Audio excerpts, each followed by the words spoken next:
اللہ تبارک و تعالی جنتیوں کو جب جنت دیں گے تو جنت میں انسان کی ہر خواہش پوری ہوگی، جو بھی جائز خواہش ہوگی فطرت اور نیچر کے مطابق جو ہوگی، نیچر کے سمجھا کہ جو میچ ہوگی تو وہ خواہش پوری ہوگی۔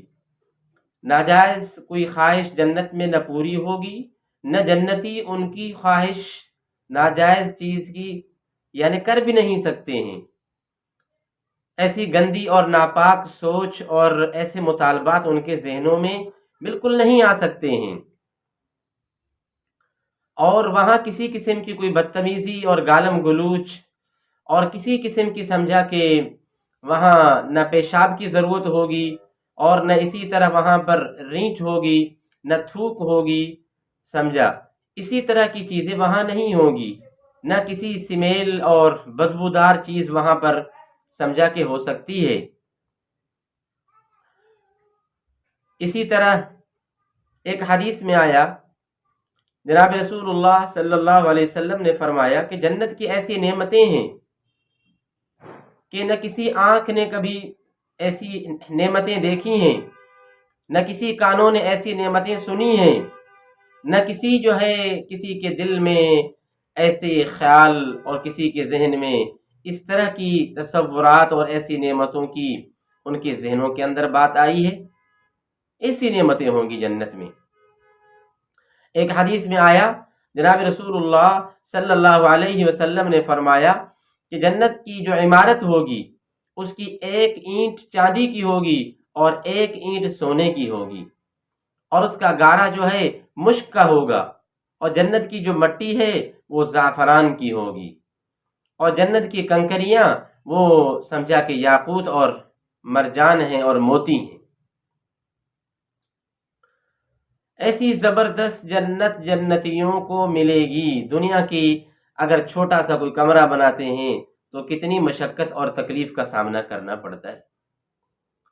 ایک حدیث میں آیا، جناب رسول اللہ صلی اللہ علیہ وسلم نے فرمایا کہ جنت کے 100 درجے ہیں اور سب سے جو بڑا درجہ ہے وہ فردوس ہے، اور فرمایا کہ اللہ تبارک و تعالیٰ سے جنت الفردوس کے لیے آپ دعا کیا کرو، فردوس کا مطالبہ کرو اللہ تبارک و تعالیٰ سے۔ اور ایک درجے کی دوسرے درجے تک جو مسافت ہے وہ 500 سال کی مسافت ہے، اور ایک درجے میں اتنی سمجھا کہ وسعت ہے کہ اگر ساری دنیا کے لوگ، ساری انسانیت اگر ایک جنت کے درجے میں آ جائے تو اس میں بآسانی سما سکتے ہیں۔ اسی طرح ایک حدیث میں آیا کہ جنتی جو جنت میں جائیں گے، جو سب سے پہلا جنتی ہوگا اس کا چہرہ 14ویں رات کی چاند کی طرح چمکے گا۔ اس کے بعد جو جنتی جائیں گے وہ روشن ستاروں کی مانند ان کے چہرے ہوں گے، کسی قسم کا وہاں رنج اور غم نہیں ہوگا، وہاں سکھ اور چین ہی چین اور سکون حاصل ہوگا۔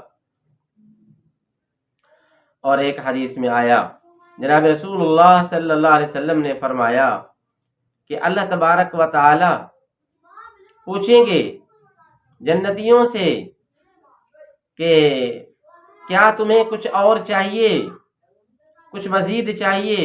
تو جنتی کہیں گے کہ اے رب ہمارے، آپ نے تو ہمیں سب کچھ یہاں آسانی، سکون اور نعمتیں اور جنت جیسی یہ زبردست اور لذت والی سمجھا کہ دنیا عطا کی ہے، ہر قسم کا جہاں سکون ہی سکون ہے، ایسا جہان آپ نے عطا کیا ہے، اور ہمیں کیا چاہیے؟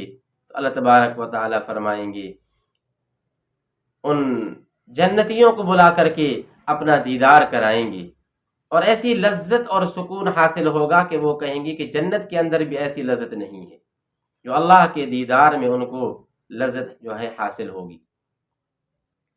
ایک حدیث میں آیا کہ جو سب سے ادنا اور آخر میں جانے والا انسان ہوگا جنت میں، اس کو اللہ تبارک و تعالیٰ فرمائیں گے کہ میں تجھے اگر دنیا کے کسی بادشاہ کو جتنا ایک ملک ملتا ہے، جتنی ریاست ملتی ہے، سلطنت اس کو ملتی ہے، اگر میں تجھے اتنی دوں تو کیا تو راضی ہو جائے گا؟ وہ جنتی کہے گا کہ یا اللہ، اے میرے پروردگار ارحم الراحمین، اس سے اور زیادہ مجھے کیا چاہیے؟ تو اللہ تبارک و تعالیٰ فرمائیں گے جا، میں تجھے جنت میں اتنی جنت کی سمجھا کہ وسعت اور اتنی نعمت اور اتنی جنت تجھے عطا کرتا ہوں کہ دنیا کے کسی بادشاہ کے ملک کے 5 برابر حصے ہوں۔ پھر فرمائیں گے کہ اتنی تمہیں جنت دیتا ہوں جو سمجھا کہ دنیا کے کسی بادشاہ کے ملک کے 10 حصے کے برابر ہو۔ اور ایک روایت میں آیا، جناب رسول اللہ صلی اللہ علیہ وسلم نے فرمایا کہ ایک ادنا درجے کے جنتی کو جو جنت ملے گی وہ دنیا اور دنیا مافیہا اور دنیا کے 10 حصوں کے برابر اس کو جنت ملے گی۔ اور ایک حدیث میں آیا، جناب رسول اللہ صلی اللہ علیہ وسلم نے فرمایا کہ اللہ تبارک و تعالیٰ فرمائیں گے کہ کیا میں تمہیں ایک اور چیز عطا کروں جنت میں؟ تو جنتی عرض کریں گے کہ اے ہمارے رب، اور ہمیں کیا چاہیے؟ تو اللہ تبارک و تعالیٰ فرمائیں گے وہ چیز میں تمہیں یہ دیتا ہوں۔ اپنی طرف سے اعلان فرمائیں گے کہ میں اللہ تم سے راضی ہو گیا اور کبھی میں تم سے ناراض نہیں ہوں گا۔ اور اس اعلان سے بڑی خوشی حاصل ہوگی جنتیوں کی۔ تو بھائی، جنت میں ہر جائز اور جو فطرت کے مطابق جو بھی انسان کی خواہش اور تمنا ہوگی وہ پوری ہوگی۔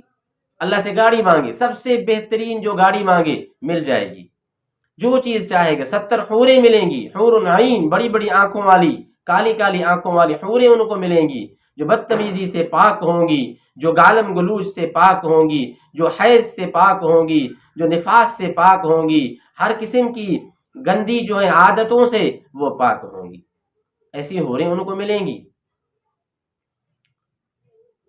اسی طرح فرمایا کہ فلا تعلم نفس ما اخفی لهم من قرۃ اعین جزاء بما كانوا يعملون۔ یہ جو عمل کرنے والے ہیں ان کا بدلہ ہوگا کہ ایسی ایسی نعمتیں ہم نے جنت میں چھپا کر کے رکھی ہیں جو جنتیوں کی آنکھوں کی ٹھنڈک کا سامان ہے۔ وَلَكُمْ فِيهَا مَا تَدَّعُونَ، ایک جگہ پہ ارشاد فرمایا قرآن مجید میں کہ جو تم مطالبہ کرو گے، جو تمہاری ڈیمانڈ، جو تمہاری خواہش اور تمنا ہوگی، وہ اللہ تبارک و تعالیٰ کی طرف سے پوری کر دی جائے گی۔ تو جنت کے ایسے عجیب مزے ہیں،